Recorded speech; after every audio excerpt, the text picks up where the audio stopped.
Hi and welcome to my Python YouTube channel. It's awesome to have you here. If you like this video, a thumbs up would be great. And make sure to subscribe for future videos. I also have a blog at prosperacoder.com with lots of cool stuff, so feel free to check it out.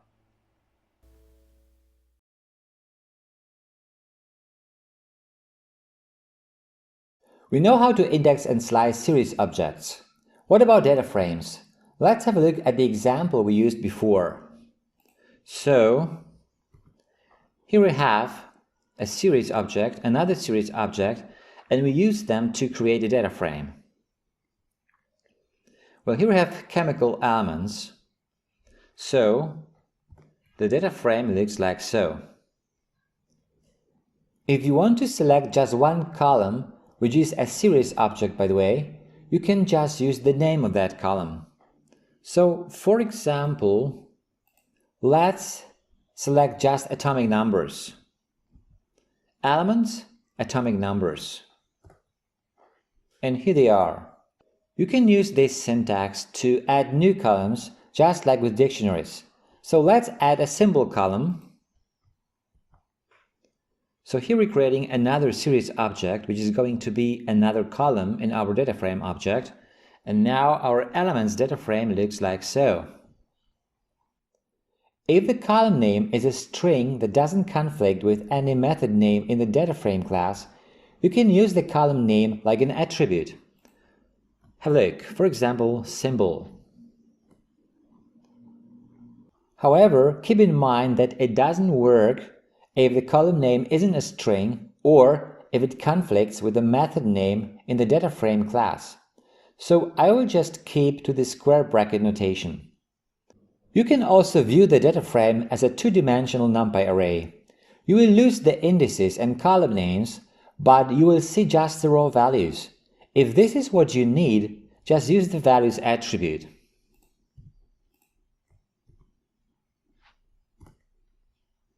Okay. As this is a numpy array, we can index it like a numpy array, which means you can access a single row if you pass a single positional index.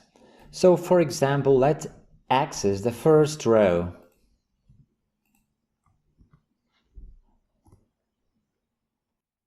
This is what you would rather expect from a numpy array, but here we're dealing with the data frame object, so let's stick to it. You can slice data frames in a similar way as numpy arrays.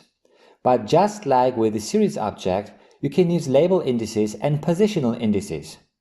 Also, just like with the series object, you can use the ilok and ilok indexers for label and positional indexing respectively.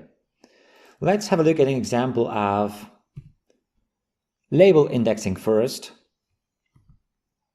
So we use the ilok indexer from oxygen to carbon. From oxygen to carbon. And now, let's have a look at positional indexing. So we have to use the ilok indexer. And now we have from index 1 to index 3, with index 3 not included.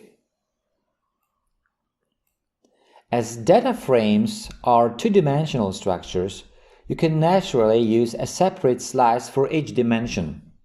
Have a look.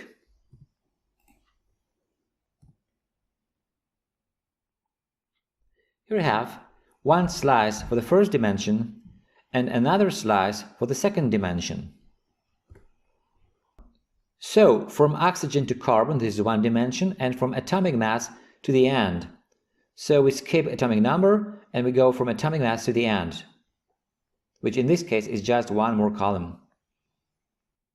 Now, what about positional indexing in two dimensions?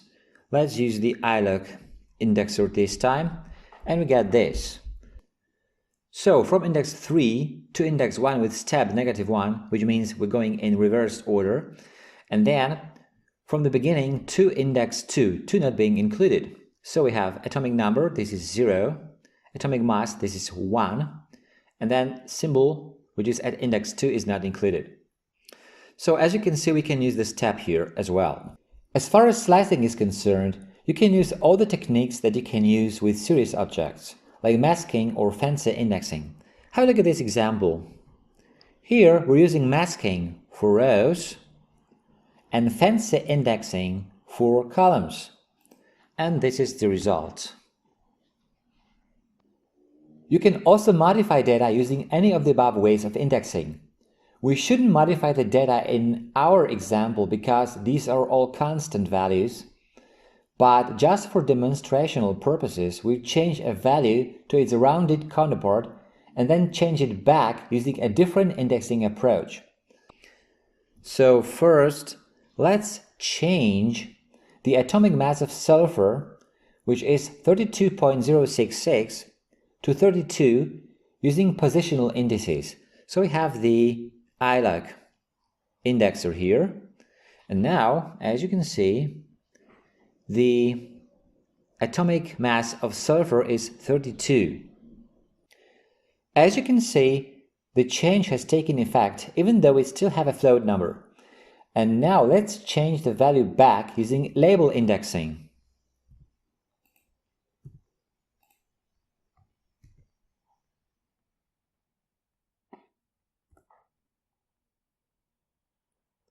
So, as you can see, we have the old value again here. Okay, that's it for this video.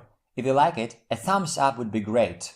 Also, make sure to subscribe for future videos. If you want to leave a comment or ask a question, you're welcome to do so. Thanks for watching.